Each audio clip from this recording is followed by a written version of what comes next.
So hello everybody, welcome to our virtual 67 Pall Mall. Later on we'll be talking with the lovely Jane Anson, who'll be telling us about the different terroirs of Saint-Emilion. And then finally with Chris Howell of Cane Winery and Kate Lazar of PA Vineyard, who'll be discussing the differences between Napa Valley and Sonoma. But for now, we're very pleased to welcome David and Nadia Sadi, who'll be discussing their amazing wines from Swartland. Please do chat away on the side, share with us what you're drinking and where you're drinking it from.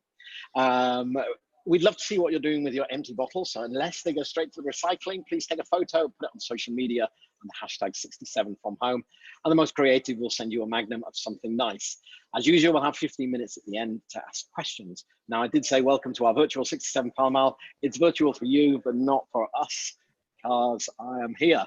We are open and we are running, practicing social distancing, of course, but we are up and running, which is great. So welcome, David and Nadia. Good afternoon, Ronan. Thank you very much for the opportunity and welcome to each and everyone that's tuning in. Yeah, I mean, we love your wines, so it's a great pleasure for us. Nice to see you both there together as well. Yeah, hi from my side as well. And so what are your different roles?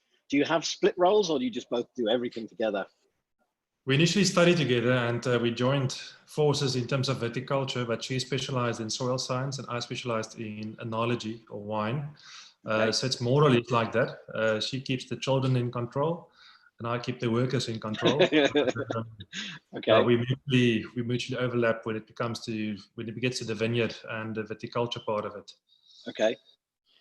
Yeah. Great. Well, yeah, thank you very much for doing this. I know you've got a PowerPoint for us, so I will let you carry on and tell us everything about where you are and who you are and what you do.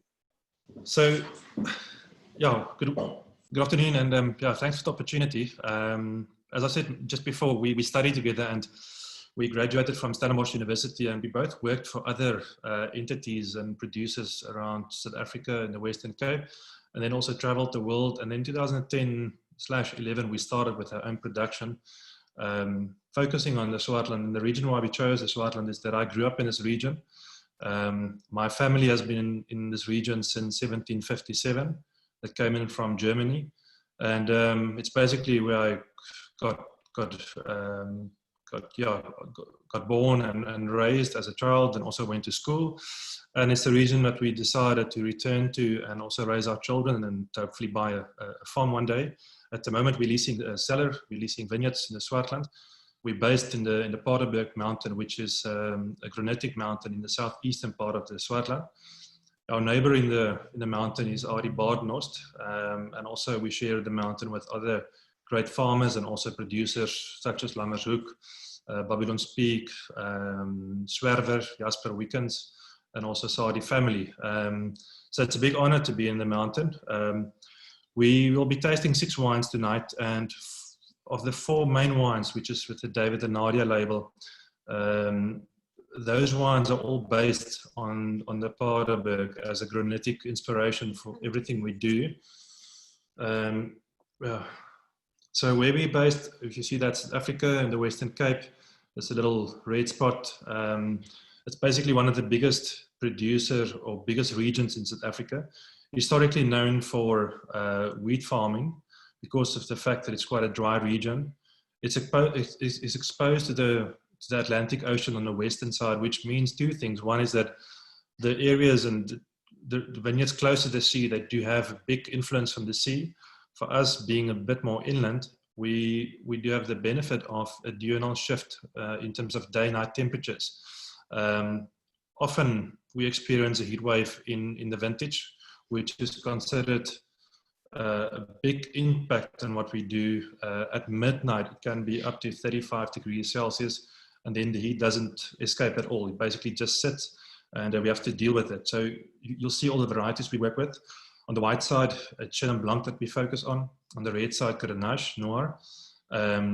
It's obviously the love for these varieties, but also the fact that they're well suited to the drought and also to the dry regions that we work in. It's quite poor soil, so we don't have the luxury of very high fertile soils with a lot of water. So for us, it's dry land, it's bushfire farming, it's low yield, that's our expectation. we're following a biological approach, which is not organic, not biodynamic. We're also discovering and learning as we go on. We didn't grow up on a farm, but also we're realistic about the way of farming. And these varieties, they've got a beautiful background in our country, or beautiful history rather. Interesting about both varieties is that for many years they were actually considered, or people in South Africa actually believe that they were different varieties to what we know today.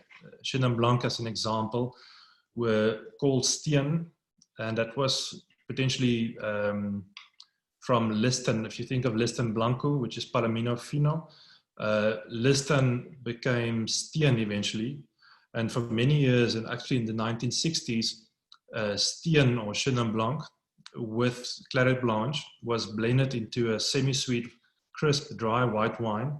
It was called Lieberstein, and Lieberstein at that stage was the biggest single brand around the world for a few years. So it was very interesting history. And then I think in 1963, Professor Orfer, he confirmed by means of ampelographic analysis the leaves. Basically, that was the same as Chenin Blanc from Montpellier. So for many years, we believed in our country it's got a German descendants due to the Stein, the old Stein method of a semi-sweet style wine that the South Africans were imposing. Grenache for many years, if you think back in the 1800s, 1815 to 1821, Napoleon was basically in exile on Saint Helena Island, and he was drinking something from the Picanierskloof, which is the Citrusdal cellar. He was drinking what they call it Citrusdal Chianti, and they suspect it was pure Grenache at that stage. Later in the 1970s, that became a Grenache-based blend, followed by Cabernet and Syrah, due to new additions to the variety or to the style wine. But already back in the 1800s, we had Grenache in our country, and it was only in 1903 or 1907, I'm not 100% sure, that Prof. Pierrot, which was the leader in terms of pinotage crossing, he confirmed that the Grenache that he imported from Spain and that the Grenache from Montpellier as a clone and as a variety and what was planted in South Africa was indeed the same. So for many years, South Africa assumed these varieties were different varieties, and they played a big part in our country's history. Chenin Blanc, as an example, was a basis of South African brandy for many years. Today, it's still the #1 planted variety in our country. Chenin, I think, is about 18% of total plantings. We also happen to work with a lot of beautiful old vineyards. Grenache is about 1% of total plantings, which is unfortunate. A lot of old vineyards were lost. International trendier varieties were planted in our country, such as Cabernet Sauvignon, Merlot, Syrah, as an example. And we basically went through the same concept as California, as Australia, in terms of uprooting for more international acclaimed varieties. France was the only country around the world that actually saw a big increase in the growth of Grenache due to the potential, or this, in theory, the Pinot of the South. So a lot of Burgundy producers were seeking for these more, let's say, ethereal, lighter style colored wines, but high in alcohol, to blend and to bump up the Pinots that were often low and pale in alcohol, and they were just looking for substance, and the Mediterranean Grenache basically offered that. So these two varieties are obviously close to our hearts, and we obviously work with them in many ways. We make them as single varietals. We use them as a basis and backbones of our blends. And on the Chenin Blanc side, we've bottled and will be doing more of them as single varieties in the future. And Grenache as single vineyards will also follow in the future. That's just a quick map of our countries. We didn't mention each and every region, but it shows you the context of how big the Swartland is. Not to say that the Swartland is completely planted with just vineyards, because a lot of the areas are suited to weeds. It's just too shallow. We have a lot of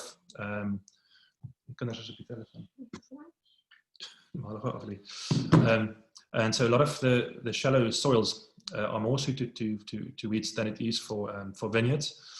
And maybe you want to quickly explain the map over there? yeah, not to give over information, where our cellar is based is around here, where the arrow is. So I hope you can see the arrow. And this is the Cape Granite suite, all that brownish color that you will see over here. So the backbone of our wines are granitic sandy soils.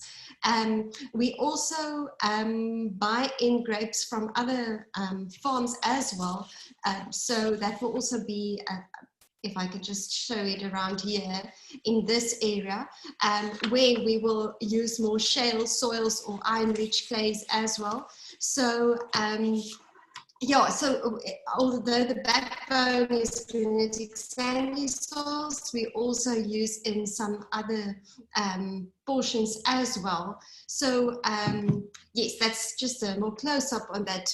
Our cellar is there in the northern side of the Paardeberg Mountain, and then Kasteelberg is over here, where we will also source in some of our grapes, and also sandy parts over here, more shale-like soils in this vicinity as well. Yeah, that's just an aerial shot of the Paardeberg farm where we are based. The cellar is here underneath the oak tree, and I don't own the farm. We rent it. We have a long-term lease agreement with the owners of the property. It's South African lawyers that works in Cape Town, but they have the property as like a lifestyle property, and you will see all the horse facilities and horse paddocks, because their hobby and a big passion of them are horses. So it's a win-win situation for us. They don't have any interest in the vineyards and in the cellars, so we have the opportunity to make use of that, although we don't own any of the land. Yeah, we're going to probably start the next 2 or 3 minutes in terms of the tasting, if you want to prepare for that. Just to quickly jump back to this photo. This is this valley in here is called the Siebertskloof. It's the most eastern valley of the Paardeberg. We'll taste the wine a bit later on. Well, we'll taste 2 wines, single vineyards from this farm, and we'll have more photos about it. But just to quickly summarize this mountain, it's a granitic mountain, and one of the wines we'll be tasting, which is called Skaliekop. It's an Afrikaans name for the hill of shale. And towards the left of the photo, that's the hill of shale. So it's an anomaly within the Paardeberg. So it's interesting when we'll taste the wine to think of normally shales. If you think of Porseleinberg, if you think of the wines of the Molyneux, they are schist or shale-driven wines from our region, which is normally found in the east and, let's say, the northeastern part of the region. But yeah, this is just something unique about Paarderbos. It's got one little hill that is shale-rich and planted from 1985 Chenin Blanc. So we're going to start the tasting. I think it's a good time for that. So this is the basis farm. It's mostly Chenin Blanc, Old Vine Semillon. Some Pinotage right up in the mountain, and one day when our boat comes in, we'd love to buy this farm, and we would love to plant Grenache up over here in this area. It's amazing granitic soils. It's quite structured, partly with it in the bottom, but yeah, it's an amazing site for the future. So we're all saving up for that. And then there's also a beautiful other vineyard that's 100% shale-rich Grenache that we'll also show a photo about later. So yeah, we can start with the wines if you guys are ready. These 4 wines, was it links? Yeah. So we're tasting the Aristarchus first. Sorry for the sequence at the moment. The Aristarchus was the very first wine we made back in 2010. It was at that stage a Chenin Verdelho Viognier blend. Today it's based still on Chenin Blanc. It's always based on old vineyards. It's based on granitic mountain. Sorry for that. And David, you say that it's David, you said it's a Chenin Viognier. Is that a co-ferment or is that blended? No, we'll keep everything separate. Okay. So yeah, you'll see that it's a blend of Chenin, Claret, and Semillon being the more neutral varieties, and also the old vineyards, and then younger vineyards of Roussan, Viognier, and Marsanne. Also some shale, clay, iron influence in this wine. Everything is kept separate for about 10 plus minus months. The Semillon, what we ferment, is the only fermentation we do from a 1960 and a 1972 planted vineyard. And that's the only fermentation we do on the white side with skin contact. So it's 1 week on the skins, it's 1 pigeons per day, and it's quite a very delicate style that we make of the Semillon because the wine or the vineyards are quite old, but our region is quite warm, so we don't have huge luxury assets on Semillon. So therefore we apply a bit of skin contact for just a dry, very savory, almost saline finish. And that's what we use as a blending component for the Aristarchus. The Semillon component was matured in a big foeder, and the rest of the barrels were all 300 liters. So this is a blend of a lot of different vineyards, 14 vineyards in total. And I think it's, you'll see over here, this is the Paardenberg Mountain, which is where we're based, mostly granite. Towards the left, you'll see more gravel and iron-rich soils, Marsanne, Chenin, some more Chenin in the very west. It gets quite warm and it's quite dry in that region. It's en route to the west coast. In the north, we have a lot of, let's say, clay influence, also iron, some granites. In the east, if you see this mountain, Kasteelberg, and then the very beautiful Porseleinberg, a lot of schist, and then also some influence on the east on our side with schist. So granite based, probably about 60% of the wine. In terms of proportion, everything kept separate. I think there's about 20 or 21 pickings that we do go through and then select for this blend. And it was the very first one we made back in 2010. So it's been a couple of vintages, and we do see this as a core and one of the stone and one of the pillars in our cellar in terms of white wines. And David or Nadia, regarding those sort of things like the Malmesbury shales and the schists and the granites, how do you think that reflects in the wines in Chenin Blanc where you are compared to Chenin Blanc in the rest of the Cape? I think that's a Nadia question. So we do see a few. I think David, in terms of his taste profile, he has worked it out perfectly. So I will hand it over to him. He knows exactly what he wants to say. I mean, obviously, there are not just only in the Swartland we see those soil types. So we do see similarities from different regions with, let's say, granites. And then also interpretations of the same soil by different winemakers in different regions in terms of the exposure of the climate. For us, we do blends, firstly in terms of the variety, but also in terms of the soil. And let's say the new Swartland, let's say the last 10, 12 years Swartland, it got known for blends. Lammerzoek is one of our most inspirational blends historically. Baardnost, Mullineux, Sadi family, it's always been about blends because of the way of farming, but also the way of making wine, which is not, let's say, we don't want to commercially correct these wines. So we want to make sure that the soil or the variety contribute to the final wine. So call it an appellation effect. It's multiple vineyard. Granites gives us a lot of minerality. Sometimes the Chenins are quite understated from the mountain, but they do have almost a reduction initially, saline minerality. The shales are more fruit forward, but they're definitely more lateral and more tension driven, quite weighty, but a lot of texture, let's say lateral texture, which is quite beautiful. And obviously if you pick it a bit riper, then you get beautiful yellow fruit, but we obviously pick a bit earlier. That's our preference. So again, suppressing the fruit prominence a little bit because it's a warm region, and also we have exposed canopies. So if you have an exposed canopy by means of a bush vine, your fruit profile can be perceived as quite sweet, specifically when the wines are aging. And the fact that we don't have huge assets, we also want to make sure our wines are perceived as fresh, bone dry, and also the reason why we ferment them bone dry and also ferment with lees. In the West, they say the clay and the iron effect of it, those are probably the most powerful wines we make. They've got a huge amount of volume, weight, energy. They're quite in your face. They're not restrained, shy, understated styles.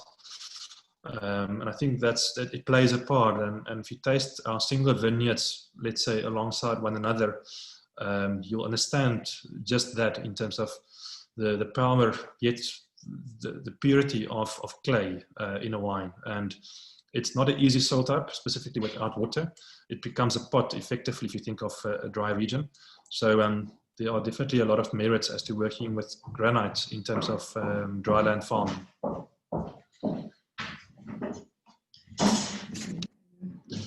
Are you okay? So we'll taste the next wine. It's a blend of 7 different vineyards. It's part of the Old Vine project. So in the below part of the picture, you'll see certified heritage vineyards.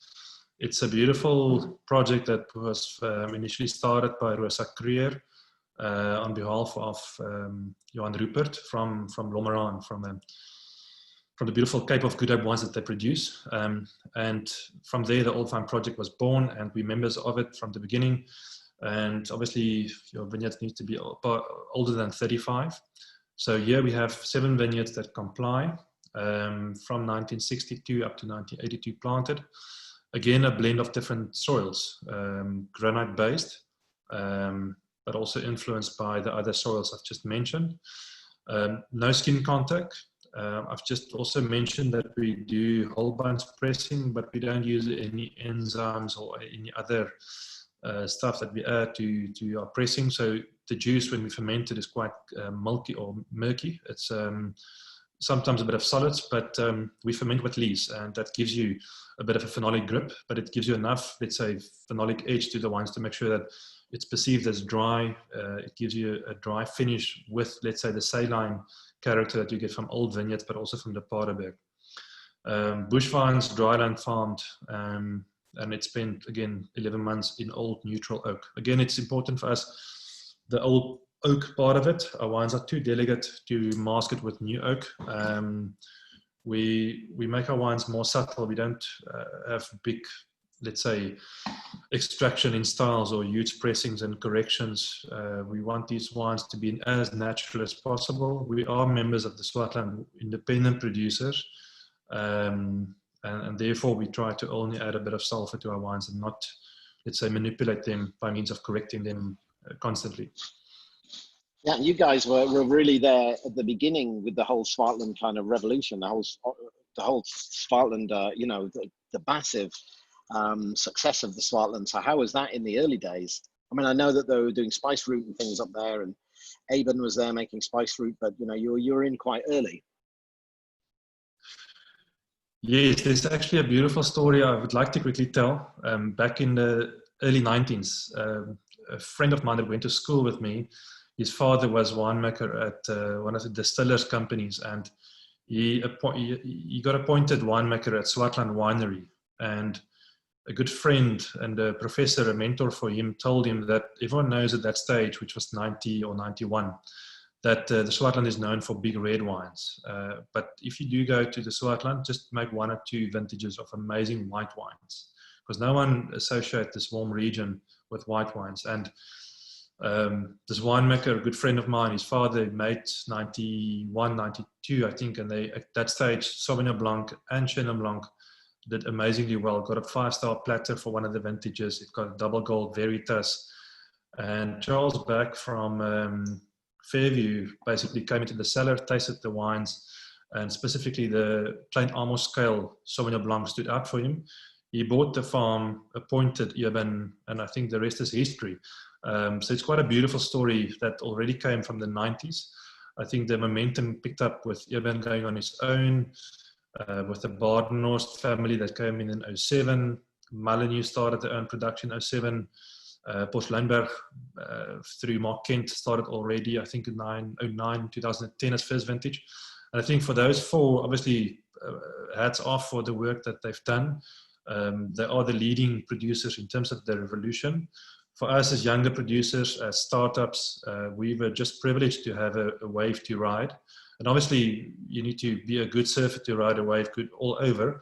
But obviously, we needed to make sure that we were producing good quality wine. And it's also the reason why I resigned from my day job, which was making wine for other producers in Tilburg in 2013 to go on our own, because I think at that stage it was just perfect timing to also get involved, to move back to the Swartland, because 2010, 11, 12 and 13, we were based in the neighboring region, although sourcing from the Swartland. But I think our wines got better for that in terms of longevity and ageability of the wines ever since we moved back, because we were involved with the farming as of 2013 with about 60% of what we work with in total. So yeah, it's been amazing. Obviously, one needs to contemplate the future of the revolution. The focus really is now on the Swartland independent producers to take the momentum further, to establish and identify maybe a cruise system, maybe certain specific vineyards, long term to I think put it's on the maturity level and maybe on the intellectual level to identify specific sites all over the Swartland. And I think the amount of new plantings that we've seen and also that needs to be done is also quite amazing, because I think we've scratched the surface. Obviously, we've got a plethora of old vineyards, but the new sites that yet needs to be developed, I think that also holds a lot of potential for the future. We're going to taste the two single vineyards. We'll start with the Skalikop. It's beautiful Afrikaans names. I think it's quite easy to pronounce. The Woestien is spelled with an H. I think that's the most difficult one in terms of the language. But Skalikop means a hill of shale, and it's a lateral soil. I said earlier on, it's the reason why our region is known for wheat farmers in these type of soils. It's not easy. I mean, if you think of wheat, it needs 200 or 300 mils of rain. It needs about 20 or 30 mils of efficient depth in terms of soil. So these vineyards are really adapted. They've adapted to the soils. We started with this vineyard, farming it in 2013. It's a 1985 planted Chenin Blanc. We've also started in 2016 to do a complete mulching, cover crop, compost focused approach to this vineyard, which was the very first vineyard we did it with. And then the screen, or the photo will, on the left, it shows the Skalikop. On the right of it is Platbos. We'll taste the Platbos. I mean, we can taste it together. There's one little road, which is that little road over here. It's a tractor road that separates the two vineyards, and it's on the same property, both northern exposure, both quite warm. Both of them are harvested in January. And the reason why I'm saying January is that our harvest in South Africa, which is it's quite considerably long because we work with a lot of vineyards. We harvest on approximately an average of 4 weeks every vintage, and it starts middle of January up to middle of February. Because of the fact that it's a dryland farmed northern slope, it takes a lot of beating, specifically around the time when we get our first heat wave, which is often towards the end of January, beginning of February. So we pick these vineyards in multiple picks. The Skalikop, as an example, it will have 3 picks from 1.4 hectare. The Platbos on the right-hand side will do 5, even 6 pickings of about 4 hectares. The Platbos is 100% granite vineyard on the right-hand side. Skalikop is 100% shale vineyard on the same property. Maybe I can just jump in here. I joined permanently our wine business at the end of 2015. Before that, you don't want to have all your eggs in one basket, so I was still earning some money at another company too. So just what I wanted to share with you is that before I was more involved in terms of the soil analysis and the soil profiling, etc. In the cellar already, David said, listen, this wine from this block is completely something different from this block. They are next to each other on the farm. It's the same climate. It's the same way that we manage the vineyards. But it's 2 complete different wines. And then only after after that discussion, I did a complete soil study on the farm, but then rightly so, the wines were different because the soils were so different. So what you will taste in the glass is it's the same climate and the same management practices, the same amount of rainfall, and it's only the soil that differs greatly, that has this relatively big impact on the wines. The shale, the Swartland vineyard is really shallow soils with a restricting layer quite close to the surface, whereas the Blackboss is a sandy soil, easy soil for roots to grow in, and also deeper in terms of depth. So yeah, it's just interesting to tell that story, to already the wine show that before we even got to have a look deeper down in the soil, and then everything made sense at once, why the wines are so different from each other. And I think this also sparked the ideas of embracing single vineyards, because initially 2014 up to 17, we only made Swartland and Woestyn, which was iron and clay driven, markedly different to the normal, let's say, call it normal Chenin that we got from Paardeberg or from the Paarderbos farm. And it was only 2018 that we bottled Blackboss separately for the very first time. Although we've been farming this since winter 2013, it's been an amazing journey to get to a stage where we decided that we want to bottle a third single vineyard. And my wife do need to keep me tame, but if I can have my way, I would love to bottle a fourth single vineyard, Chenin Blanc, that is planted basically in 1984 from Malmesbury towards Darling, towards the west. It's probably the flattest, warmest area that I can think of in the Swartland, but it's amazing iron-rich, call it deep gravel, and the wines are showing a huge amount of like texture and weight. And I think if you pick them too late or too ripe, you'll get a lot of like oiliness and too rich in terms of that style of wine. So we've been working with it for the last 3 years, and in the near future, I think the wines will be good enough to bottle it, and it will be different enough in terms of a single vineyard expression. Because historically, I mean, if you think of world terms, a lot of people think of South Africa and they understand something of Stellenbosch and Franschhoek in terms of, and even Constantia in terms of Cape, great Cape wines. And then obviously for being 20 or 20 odd producers in the Swartland, I think we're about 30 in terms of the bigger picture, to all shout Swartland to the world will hopefully draw a bit of attention. So we can't, and we couldn't certainly do single vineyards from day one. It was definitely, it is definitely still important to focus on the region as an appellation, as a geographical indication, and to make sure that we shout out Swartland as hard as we can together as a collaboration. And then to introduce these, let's say, single vineyard bottlings. And in the near future, we'll definitely do Grenache Noir as single vineyard bottlings as well.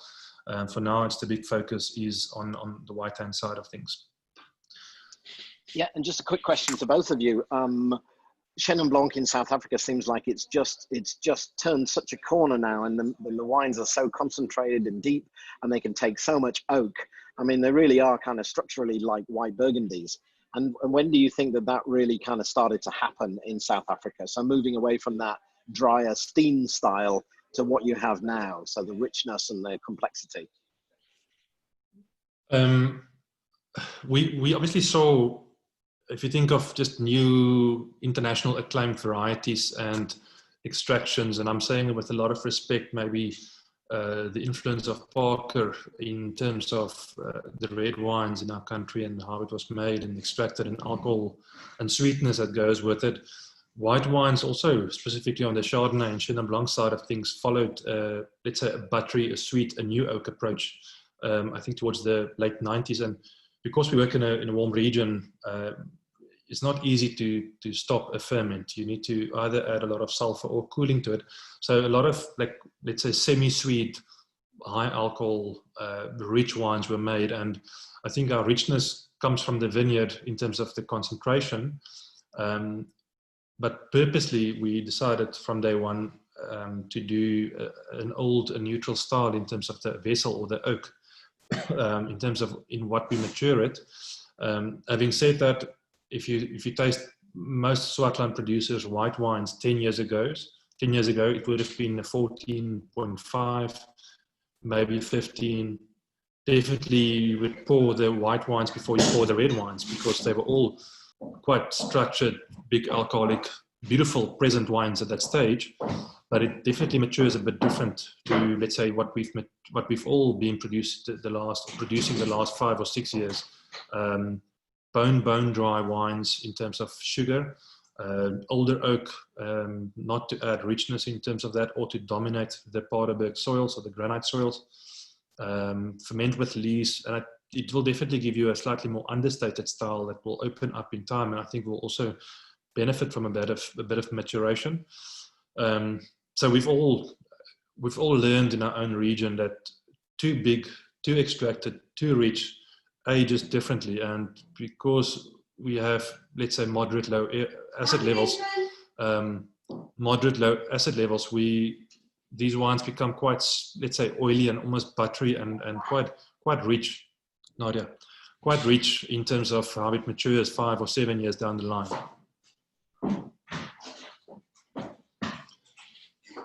Can we move over? Are you guys ready for the? Yeah, absolutely. Just to quickly finish the Platbos, the name Plat is shallow or small bush vine. So that's quite typical as to how it should be in terms of a normal bush vine planting. It's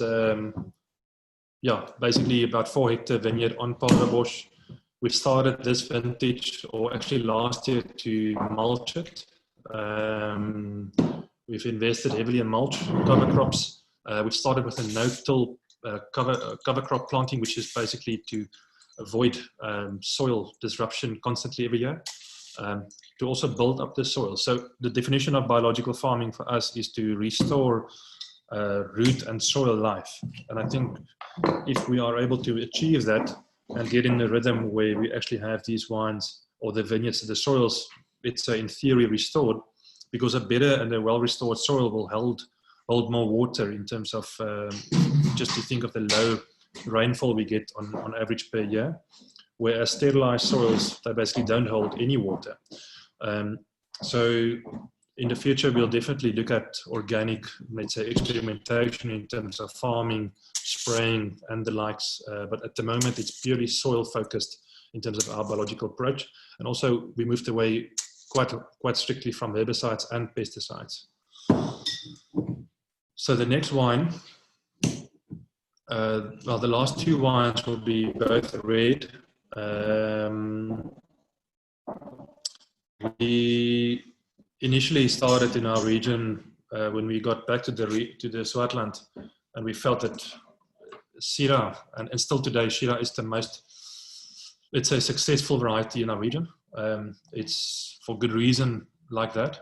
And we also initially assumed that it's going to be Syrah for us. And that was, I think the dreams lasted about a year when we started making our own Grenache in 2011. And the 11 vintage, we bottled 1 barrel separately.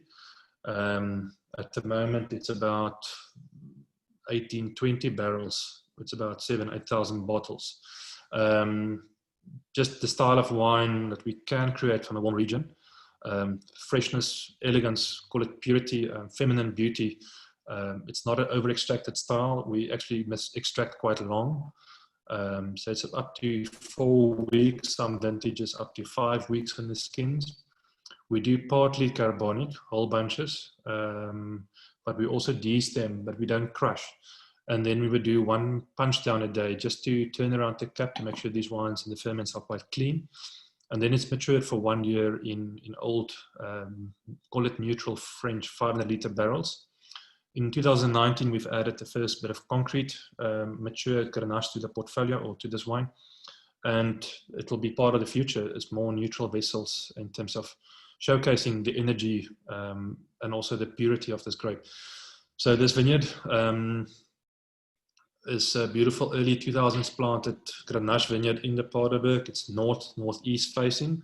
It's quite important to have for a grape such as Grenache to have warm slopes. In our country, we've got the old clone, which is the clone 70. It's known for mass production. So if you do water and plant on cold slopes, you'll get green and pale wines.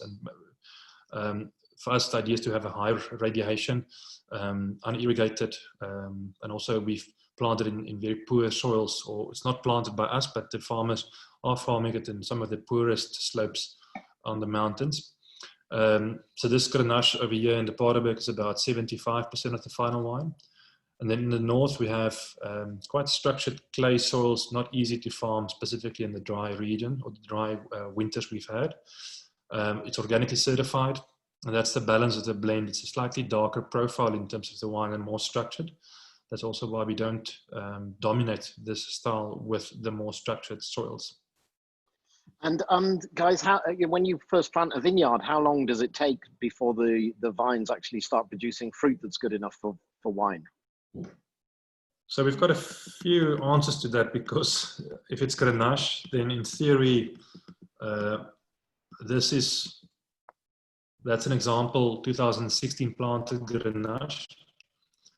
In theory, because of the fact that it's a strong grower, you can harvest from planting 2 years later, but for the benefit of the grape, it's not good, or the vineyard or the vine itself at that stage. You want root establishment, so we would do complete drop off of fruit for the first 2 or 3 years, and then we'll start picking it. And even at certain pickings, what we've done this year, because we have 3 young Grenache vineyards that came into production this year, we did obviously a green vintage, green harvest. And then also we did a Blanc de Noir picking at around, let's say, 16, 17 balling, which is more or less what you would do for Method Cup Classique.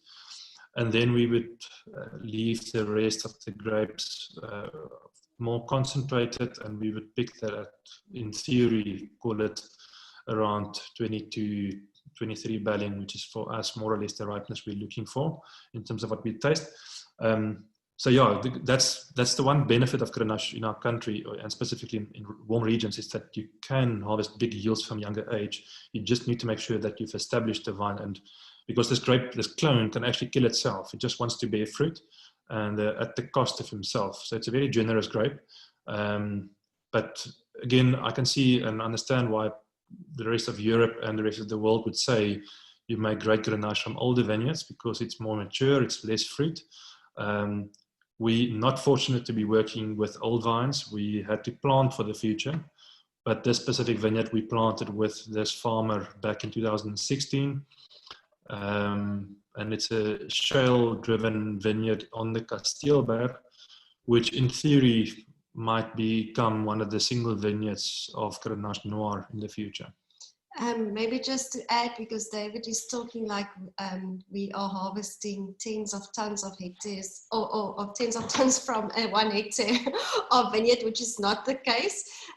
So we are happy when we get 2 or 3 tons a hectare. Our average, especially now during the dry years, it was 1 ton a hectare at many of the blocks. So if we can get to maybe 5 tons a hectare, that will be, we can't expect any more of that. So I just wanted to clarify, because David, it sounds for me as if the Grenache can like bear forever.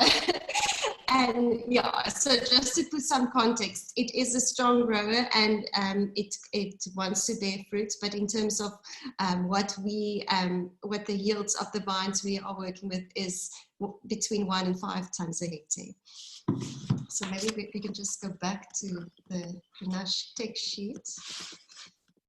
Yeah, and everything you're doing looks like bush vines there. So it looks very looks like somewhere out of the Southern Rhone or Portugal or somewhere like that.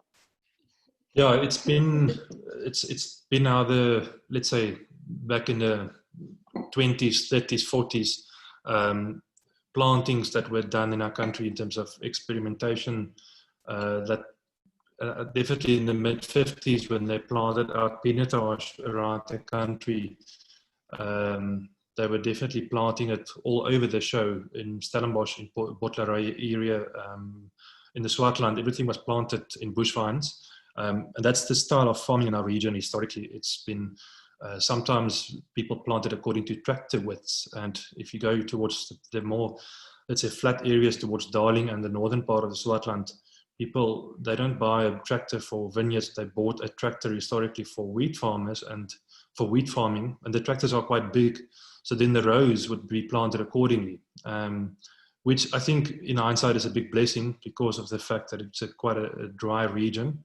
I think it's a big challenge to do high density planting in our region.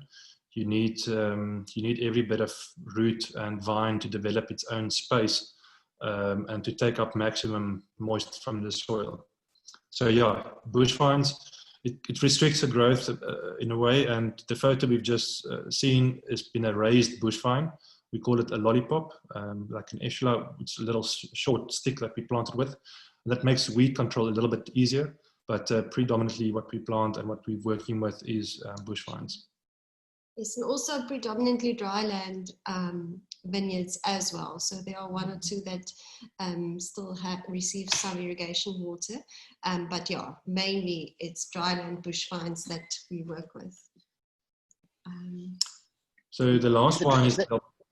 Sorry. If they're dry farmed, are you getting enough water, as in rainfall, or do the roots get down to a water table?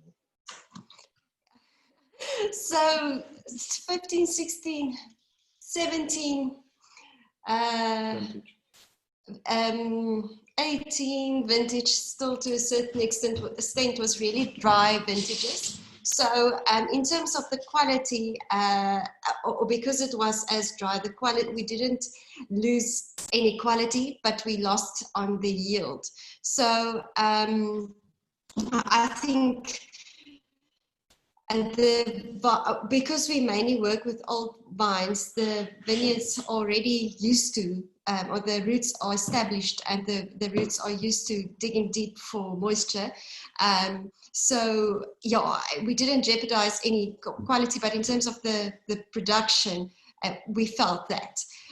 But now the 1920 vintages, the rainfall was higher and than the previous years. So I think we are on the upward curve again in terms of that. So to answer your question, because of the dryland farms, I think we struggled maybe a bit less than vineyards that were used to receiving additional irrigation water, and now there's no rain and also there's no water to irrigate with.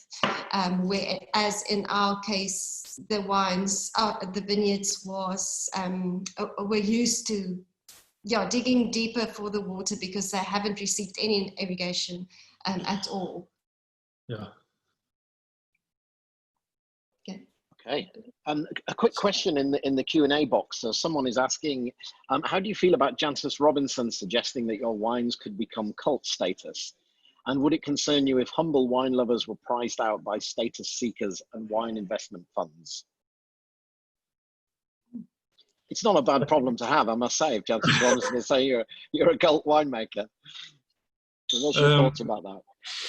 Yeah, it's obviously a humbling opinion from a very valued, international acclaimed writer, and Jancis is really, amazing, been an amazing part of our wines the last couple of years in terms of tasting it and just sharing ideas about it. And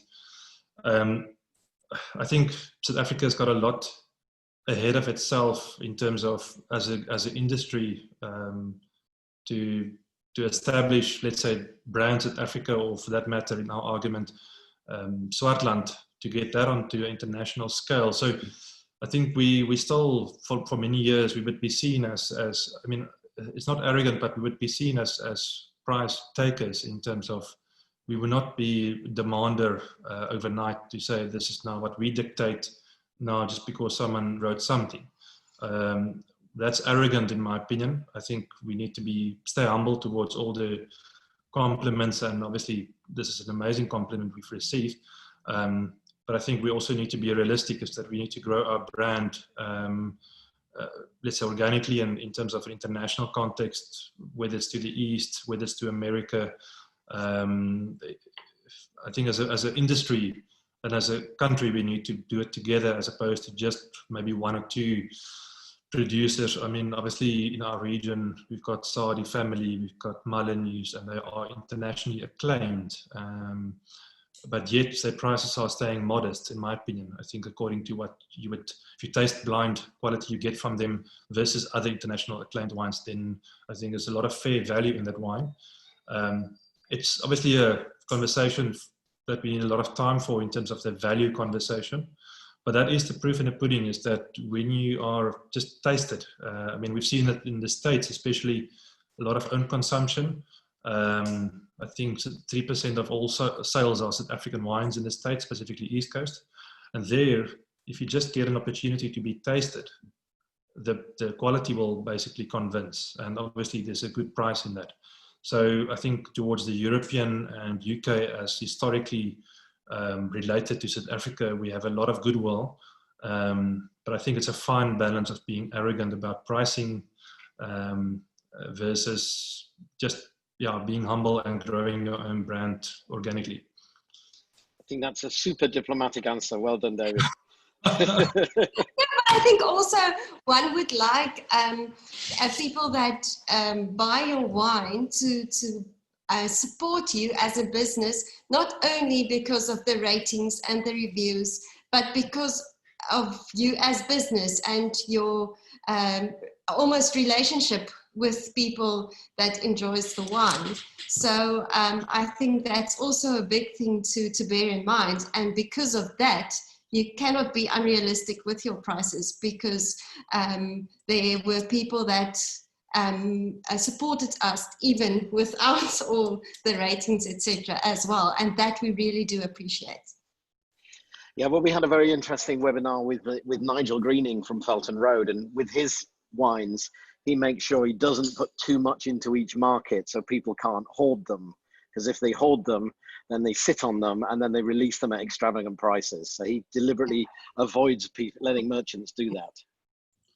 Yeah, it's a good example. I mean, we've seen with the prices from Chateau Rayas, is one of the inspirational Grenache producers that we follow. We've seen the prices and also on the secondary market, and they are age-worthy wines. So it does happen, I think, with the rarity model that comes in and the collectors that creates a secondary market and the demand for the wine. I think in our country, we've just started with the conversation around with any secondary market as an influence. I think Canon Corp led the way in terms of Paul Sauer, but specifically what they've achieved from the Black Label Pinotage is to try and create that. And it's not something that you push forward. You also need to gain the respect and the following for that. Again, being diplomatic about it, because it's obviously things to contemplate and think about for the future, but a business model, I think for us, it needs to go both ways in terms of we need to earn a good living and also be able to pay our people good enough money for them to survive and to also flourish. But also there needs to be a good price point in it for the consumer around the world that has been supporting us for the last couple of years. Yeah, absolutely. Well, should we taste the last few wines? So Alperio 17 is the first vintage where this wine is Grenache based. Up to this vintage, it was Syrah, and then for 2 vintages, Carignan based. So Grenache took the lead and will long-term always be the leading component in this wine. And it's one of the couple of dreams that came true in terms of our offering being Chenin Blanc and Grenache Noir focused, was to be able to release this wine as Grenache based. 5 varieties, about 7-8 pickings, different soils we spoke about a couple of times. The beautiful part of this wine is that we have a bit of pinotage in it as well. It's a variety that is farmed on Paardenbosch. It's quite an earlier ripener. It's quite similar. Pinotage is here in the corner on the bottom.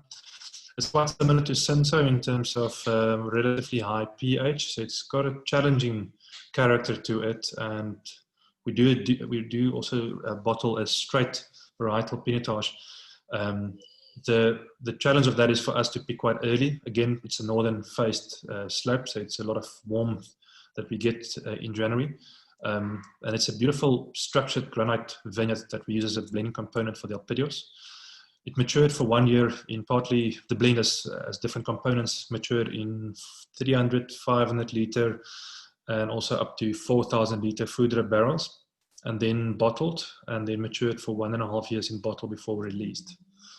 The reason why we've got names for those two wines, if we had the discipline of, if I had the discipline, we would have made only 2 wines, being the Aristarchus on the white side and the Alpidios on the red side, but we've also branched out to Chenin as a variety, to Grenache as a variety, and that took basically everything over in terms of releasing single vineyards and also single vineyards of Grenache Noir to come in the future.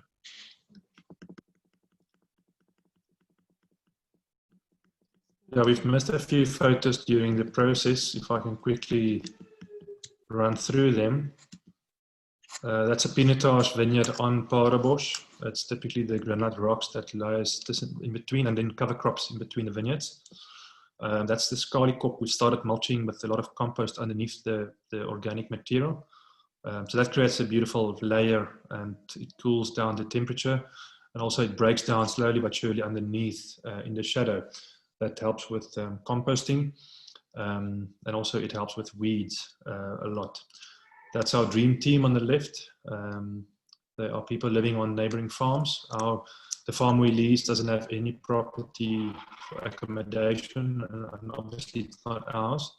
But yeah, it's we don't. In the past, we used a contract team for 1 or 2 seasons, but we've decided to rather employ our own, let's say, mountain people from the mountain, to make sure that the money stays in the mountain, and to walk with them long term. Yeah, a bit of rain that we seldom see. On the right, that's the Swartland vineyard. It's probably the deepest soils we work with, and it's quite clay rich, and it's an oxidized iron element that shows the red. And it's Nadia in the profile pit. I think that was in 2016 somewhere, where we did 18, that we did proper profiling of the soils in terms of what we work with. That's the cellar green team.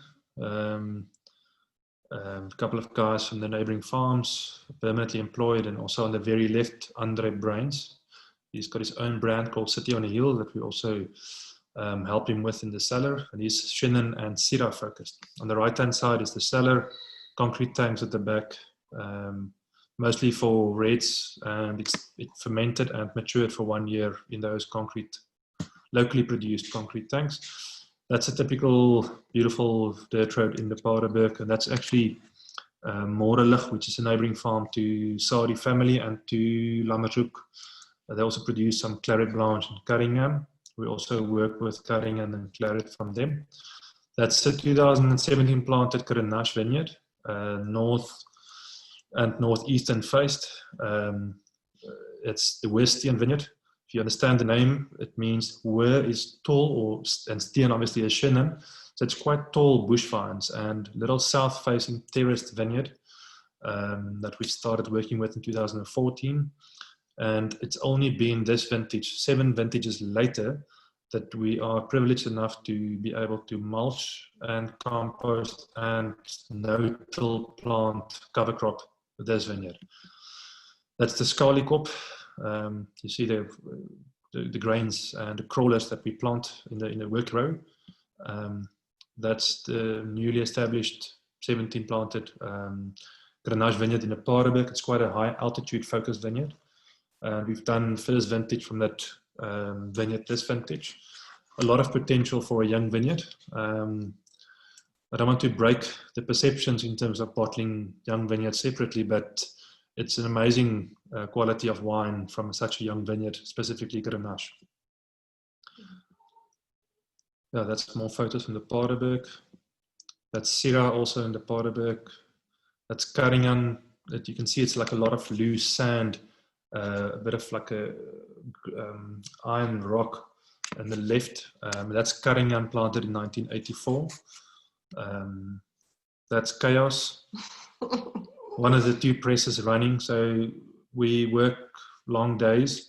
It's a small cellar, so we mostly work our processing of the grapes outside of the cellar. 2 presses, small batches. In our cellar, which is about 120 tons that we do for ourselves, we do about 60, 70 different lots. So we keep everything separate, sorting, whole bunch pressing, absolute a lot of quality and a lot of detail that we can apply. On the left, bit of semio on the skins for a few days. On the right, as full as it can get in our cellar. We don't pump our red grapes. It's basically it's a gravity-fed system that we, let's say, manipulate by skips. So we hand sort all the berries, no crushing, just destemming for what needs to be destemmed. And then with a forklift, we raise it up and then we fill the concrete tanks for fermentation. How does that timing look, Ronan? Yeah, well, we're kind of at an hour now, but I mean that's fine. I mean, if you we've got a couple of questions in the Q&A box. I mean, Miriam is asking, have you any more veg planted, and if not, how do you think it would be in South Africa and the Swartland? We do have a couple of vineyards in the Swartland, specifically in the north and the west.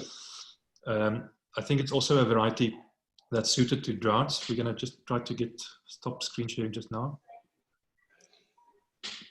Okay. I think we've seen a lot of natural producers that works with Mourvèdre. We haven't worked with it ourselves. Okay. Good. Yeah. Fantastic. And just somebody was also asking, you may have mentioned it, but they missed it. What does the name Aristarchos actually mean? What does it reference? Okay, so Aristarchos means the best way of leading is by serving. And Alperios, the meaning of Alperios is the same as Nadia. It means hope or to have an expectation for the future. So yeah, that's the 2 names of the blends. Great. Well, I mean, thank you so much for spending an hour of your time with us. You know, we do love the wines. I think we love the wines in the UK. We love them at the club. You know, we really look forward to, I mean, we're open now, but you know, we look forward to seeing you in physical form at some point in the club in the future. That'd be great, yeah. Thanks, Ronan, and thanks for each and everyone that that participated. We really appreciate your support. Yeah. Okay. Well, enjoy the rest of your day, and yeah, thank you so much. Same to you. Thank you. All right. Bye bye.